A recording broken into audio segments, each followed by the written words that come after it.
All right, I don't know what this is. Sort of. I know it's made by Thierry Puzelat and Clos du Tue Boeuf. But it's Vin Rouge. On the back it says Gamay 2016, so my working hypothesis right now is that this is made from Gamay. I'm sitting here in front of an entire palette of wine that I just got from Louis Dressner of all kinds of really wacky, exciting stuff, like Radicon Pinot Grigio and La Stopa Trebbiolo from Elena Pantaleoni, magnums of Pierre-Olivier Bonhomme Touraine, all kinds of wacky stuff. But what I really wanted to drink is this Gamay, because Thierry Puzelat is like badass old school natural winemaker. I believe his family's been making wine in Cheverny for a long ass time. His father, this is as I remember it, was instrumental in hanging on to varietals, local indigenous grapes, that had been disallowed from the local appellation, from like Cheverny and Touraine and stuff like that. Like at different points, you know, all the winemakers kind of get together as the association and they vote on changes to the bylaws of the appellation and stuff. And as modern tastes changed and they started trying to like sell to the rest of France more and, you know, export and things, people started moving away from like weird old varieties like Côte and stuff like that. Malbec in the Loire. Anyway, so Clos du Tue Boeuf, the winery in Cheverny, was really important in like holding on to old traditional grape varieties in the Central Loire, and also maintaining old traditional winemaking techniques. You know, just they kept on hand harvesting, using spontaneous fermentation, you know, not using new oak, farming naturally, using no intervention in the winery, not using any chemical intervention. Thierry Puzelat for a long time both kind of helped his brother run Clos du Tue Boeuf, and then he also worked with Pierre-Olivier Bonhomme to make all these wines. It was Puzelat Bonhomme for a long time, but then 2 years ago his brother, I think it was 2 years ago, his brother decided to retire, so now Thierry Puzelat like is just single-handedly running Clos du Tue Boeuf. So he stepped out of, you know, that, and Pierre-Olivier Bonhomme is doing it on his own now. Here you go.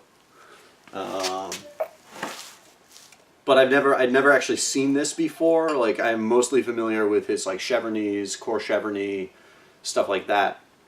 So I was super excited to see this, just like Vin Rouge VDF Gamay. I met Thierry Puzelat once. I was kind of starstruck.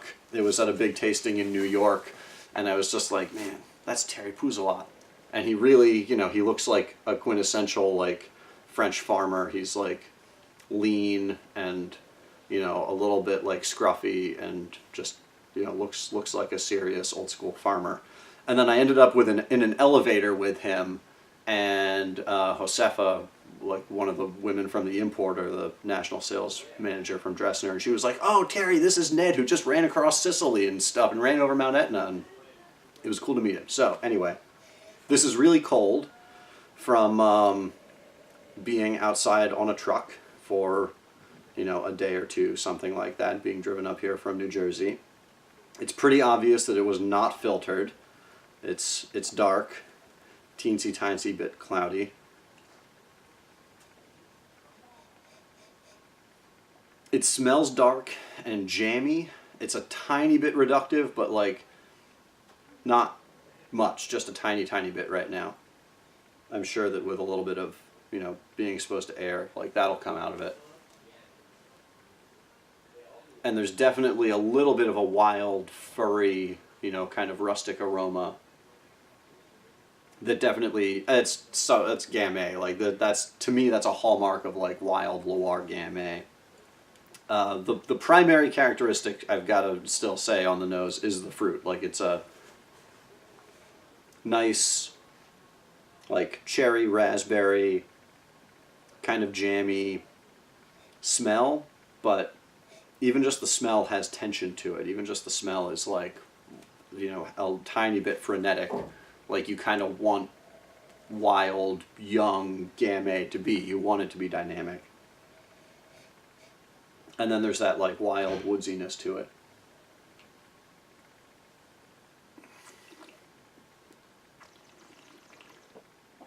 Wow. That's really juicy. It's really, really like pop in your mouth, like ripe raspberry kind of.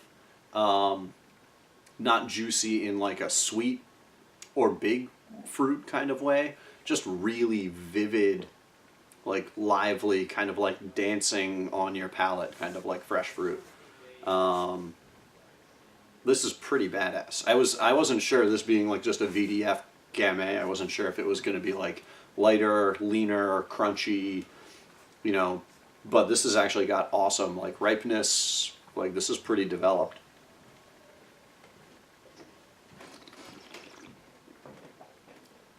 And it's cold right now, but it's still coming across really brilliant. And it's very, very, very smooth, very pretty. Some of that like wild pepperiness flavor kind of like lingers on your palate, but there's not like tannin or acidity that grabs your palate and hangs on. Like it's a very thirst quenching, very smooth, delicious kind of Gamay. It's I wouldn't quite call it like glue, like the kind of wine that is made so you can just put away mass quantities of it, but it is really easy to drink. It's very fun and satisfying.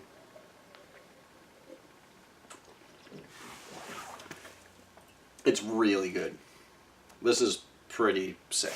I kind of wish I'd gotten more of it now. So anyway, here it is, Clos du Tue Boeuf, Vin de France.